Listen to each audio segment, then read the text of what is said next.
Last session, the party started on board the Frost Skimmer, headed for the city port of Flan. Docking just after sunset, now disguised as a merchant ship, the coast guards on the dock paid little heed to the ship. Their true appearance hidden by an illusion, the party exited and entered the city. Heading to the tea kettle, the party once again meet Madame Fiona, proprietor and cook, and Olisara Lightsong, high-ranking member of the Hoppers. Olisara brought the party up to date of what had occurred in Flan since their departure. Captain Desale Greycastle was now working with Olisara.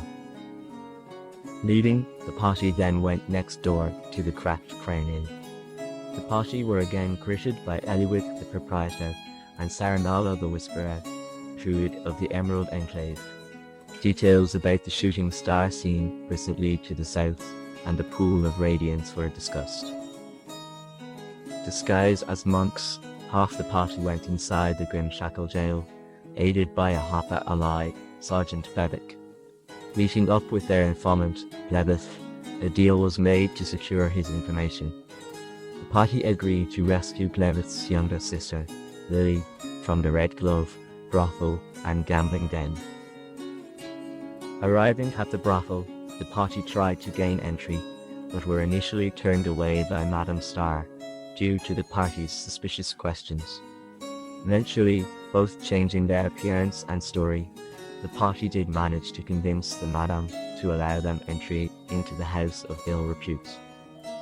The party were taken into a large and busy drinking room. Many girls moved about the room, in various stages of undress. Cheap drinks were plentiful, and skilled music filled the air, from the flute of a female entertainer. Heavily armored guards were obviously positioned around the premises. Trenchant and Sir Cronder removed and stowed their weapons downstairs, before heading upstairs to be shown the girls on duty by Madame Starr. A bevy of exotic, semi-glad girls were paraded before them. Trenchant, using his spell to detect thoughts, determined that none of them were Lily.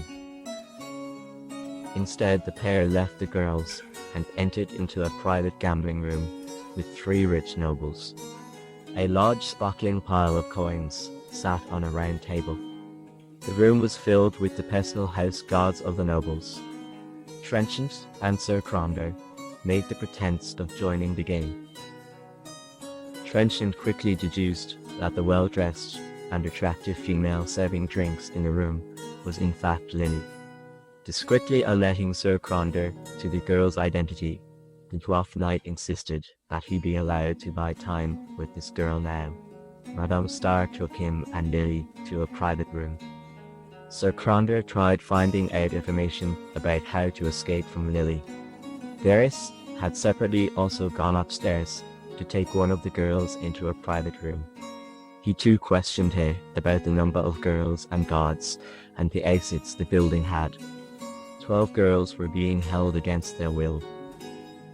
Labradors, outraged over the treatment the girls were receiving, rushed into combat with the dogs downstairs. A chaotic and deadly battle started. Guards rushed forward, and a flesh golem appeared from a rear room. Ragnar held a fireball at the golem, exploding and starting a deadly fire. Via magic, Trenchant forced most of the nobles and their guards to assist him in escorting the entrapped girls. Varys and Sir Cronder rushed downstairs to retrieve their gear. As the fire spread, everyone started to panic and flee. With the rear door blocked by the Inferno, only one door led to safety. Everyone ran and pushed each other to get out. Ragnar kept summoning water to hold the fires at bay. The golem was forcing its way forward, throwing helpless people back into the fires. The brothel's guard stabbed a panicked guard out the way, and then unlocked and opened the front door to freedom.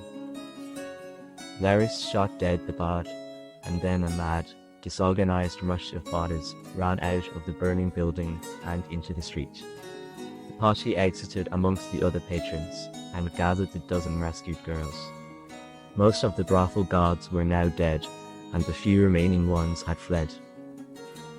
party calmly walked away, watching cold crosses approaching from down the street as they headed back towards the jetty side and the tea kettle.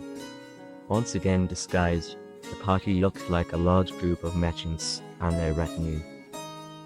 And, as the party watched the fires spread to nearby buildings, the glow lighting up the tall figure of a flesh golem indiscriminately knocking over people, that was the end of the session.